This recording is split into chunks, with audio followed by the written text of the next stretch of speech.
For advertisement, call 8125893028. Our Gmail maxtvtelugu@gmail.com. Hello అండి, నా పేరు doctor Kanchana Lakshmi, K R herbs Ayurveda clinic, Panjagutta. ఈరోజు మనం డిస్కస్ చేసుకోబోయే టాపిక్ సోరియాసిస్. సోరియాసిస్ అనగానే అందరికీ చర్మంపై చేప పొలుసులాగా వచ్చేటువంటి వ్యాధి అని అందరికీ తెలుసు. సో ఈ వ్యాధిలో ముఖ్యంగా మనము సిమ్టమ్స్ చూసుకున్నట్టయితే, లక్షణాలు చూసుకున్నట్టయితే, తలలో చుండ్రులాగా రాలటము, చెవి తమ్మలో, చెవి వెనుక భాగంలో పొట్టులాగా రాలడం, అంతేకాకుండా నుదిటి పైన పొట్టులాగా రాలటం, ఇవన్నీ లక్షణాలు చూస్తూ ఉంటాం.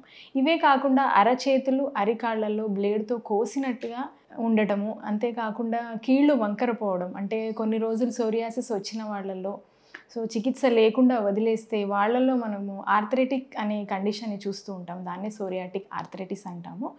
ఆ కండిషన్లో కీళ్ళు వంకరపోవడము, కీళ్ళల్లో నొప్పులు, జాయింట్ పెయిన్స్ లాంటివి చూస్తూ ఉంటాం. అంతేకాకుండా ఈ సోరియాసిస్ ముదిరిన వాళ్ళల్లో గోళ్ళు చిట్లిపోవడము, గోళ్ళ నుంచి రక్తం కారటము, ఇవన్నీ సిమ్టమ్స్గా మనం చెప్పుకోవచ్చు. ఇది చిన్న పిల్లల నుంచి మొదలుకుంటే వృద్ధుల్లో కూడా మనం చాలామందిలో సోరియాసిస్ చూస్తూ ఉంటాము. సో చిన్నపిల్లల్లో చూసుకున్నట్టయితే, కారణాలు చూసుకున్నట్లయితే వంశపారంపర్యంగా ఎక్కువగా చిన్నపిల్లల్లో మనం చూస్తూ ఉంటాము. వేరేజ్ యుక్త వయసులో పెద్దవాళ్ళల్లో చూసుకున్నట్టయితే జెనెటిక్ డిజార్డర్స్ కాకుండా ముఖ్యంగా ఆల్కహాల్, స్మోకింగ్ ఎక్కువగా తీసుకునే వాళ్ళలో, ఎక్కువ స్ట్రెస్కి లోనయ్యే వాళ్ళలో, అంటే అకస్మాత్తుగా ఏదైనా జరగడము, అనుకోకుండా స్ట్రెస్కి లోనవ్వడం, ఎక్కువగా బాధపడడం, ఇలాంటివి కూడా మనం కారణాలుగా చెప్పుకోవచ్చు. ఇవే కాకుండా వాళ్ళకు పడని వస్తువులు ఏవైనా వాడడం, అంటే డిటర్జెంట్స్ కానివ్వండి, సోప్స్ కానివ్వండి, కెమికల్స్ కానివ్వండి, అంతేకాకుండా కొన్ని రకాల సౌందర్య సాధనాలు అంటాము, లైక్ క్రీమ్స్ కానివ్వండి, పౌడర్స్ కానివ్వండి, ఇవి వాడడం వల్ల కూడా మనం సోరియాసిస్ లక్షణాలు చూస్తూ ఉంటాం.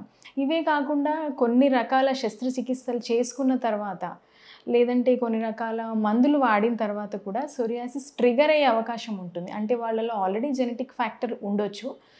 అలాంటి వాళ్ళలో ఏవైనా మెడిసిన్స్ వాడినప్పుడు ఆ ట్రిగర్ అవ్వడం వల్ల కూడా అప్పటికప్పుడు ఆ లక్షణాలు మనం చూస్తూ ఉంటాం. సోరియాసిస్లో రకాలు చూసుకున్నట్టయితే కనుక, సోరియాసిస్ వచ్చే ప్రాంతాన్ని బట్టి మనం దీన్ని 5 రకాలుగా విభజించవచ్చు. పస్టులార్ సోరియాసిస్ అని, ఎరిథ్రోడర్మిక్ సోరియాసిస్ అని, ప్లేగ్ సోరియాసిస్, గట్టేట్ సోరియాసిస్, ఇలా చాలా రకాలుగా ఇన్వర్స్ సోరియాసిస్ అని మనం విభజించడం జరిగింది. ఇందులో ప్లేగ్ సోరియాసిస్ చూసుకున్నట్టయితే ఎక్కువగా మనం అందరిలో ప్లేగ్ సోరియాసిస్ ఎక్కువగా చూస్తూ ఉంటాం. పొట్టు రాలటం అనేది దీని యొక్క లక్షణంగా చెప్పొచ్చు. చెవులలో, చెవి వెనుక భాగంలో, శరీరం అంతటా కూడా మనం పొట్టు రాలటం చూస్తూ ఉంటాం. ఇదే కాకుండా గట్టేట్ సోరియాసిస్లో బొట్టులాగా రౌండ్గా రావటం శరీరం అంతటా కూడా, ఇది గట్టేట్ సోరియాసిస్ లక్షణం. ఇది కాకుండా ఇన్వర్స్ సోరియాసిస్, అంటే ఇది పర్టికులర్ ఏరియాస్లో వస్తుంది, లైక్ స్తనాల కింద కానివ్వండి, గజ్జల్లో కానివ్వండి, చంకల్లో కానివ్వండి, ఇలాంటి ఏరియాస్లో మనం ఇన్వర్స్ సోరియాసిస్ ఎక్కువగా చూస్తూ ఉంటాం.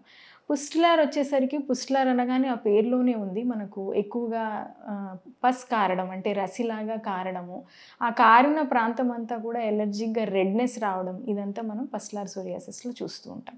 వేరస్ ఎరిథ్రోడర్మిక్ సోరియాసిస్, ఇది చాలా ఎక్కువగా లైక్ క్రానిక్ ఉండే వాళ్ళలో మనం చూస్తూ ఉంటాము. ఇంకే కాకుండా ఎక్కువగా పేషెంట్ ఎక్కువగా బాధపడేటువంటి సోరియాసిస్, బాధ పెట్టేటువంటి సోరియాసిస్ ఏదైనా ఉంది అంటే అది ఎరిథ్రోడర్మిక్ సోరియాసిస్. ఇందులో శరీరం అంతటా కూడా ఒక చెదలాగా, పొట్టులాగా రాలడం జరుగుతుంది పేషెంట్. అంతేకాకుండా ఎక్కువగా పేషెంట్ శరీరం కూడా వేడిగా ఉండడం, జ్వరంతో ఉండడం, ఇతరత్ర ఇన్ఫెక్షన్స్ రావడము, ఇవన్నీ కూడా చూస్తూ ఉంటాం. వీటికి సంబంధించి ఏమేమి టెస్టులు చేయించుకోవాలి అంటే కనుక, జనరల్గా డాక్టర్స్ చూసిన వెంటనే మనం సోరియాసిస్ని డయాగ్నోస్ చేయొచ్చండి.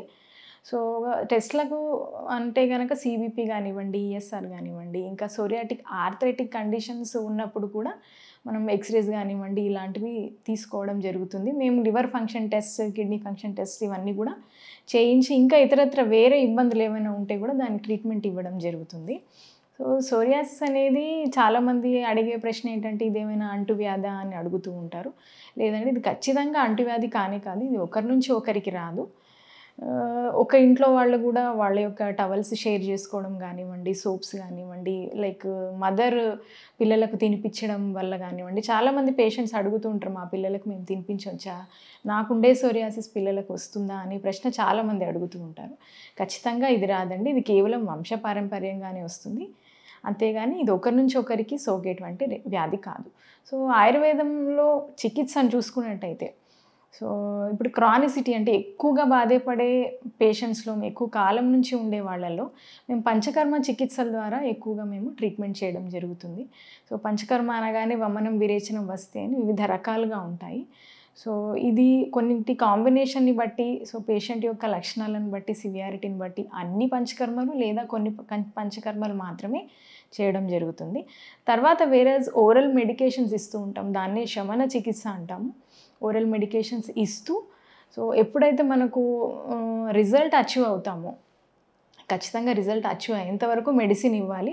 ఆ తర్వాత పేషెంట్ని కూడా మేము ఫాలోఅప్ చేయడం జరుగుతుంది. ఫాలోఅప్లో మేము రసాయన చికిత్సలు అని ఇస్తూ ఉంటాం, ఏవైతే ఇమ్యూన్ బూస్టర్స్ అంటాము. ఇమ్యూన్ బూస్టర్స్ మెడిసిన్స్ ఇస్తూనే వాళ్ళను ఫాలోఅప్ చేసి కంప్లీట్గా తగ్గిన తర్వాతనే మేము మెడిసిన్ ఆపడం జరుగుతుంది. కేఆర్ హెర్బ్స్ ఆయుర్వేద క్లినిక్ పంజగుట్టలో సోరియాసిస్, ఫంగల్ ఇన్ఫెక్షన్స్, ఎగ్జిమా లాంటి స్కిన్ డిసీజెసే కాకుండా PCOS, infertility, uterine fibroids, uterine polyps ఇలాంటి గైనిక్ డిజార్డర్స్, అంతేకాకుండా like arthritis, osteo arthritis, rheumatoid arthritis ఇలాంటి ఆర్థరైటిక్ కండిషన్స్, ఇంకా డయాబెటీస్ లాంటి డిసీజెస్కి, సైనసైటిస్, ఎలర్జిక్ రైనైటిస్ లాంటి అప్పర్ రెస్పిరేటరీ ట్రాక్ట్ ఇన్ఫెక్షన్స్, వీటన్నిటికి కూడా మా దగ్గర మంచి చికిత్స లభిస్తుంది.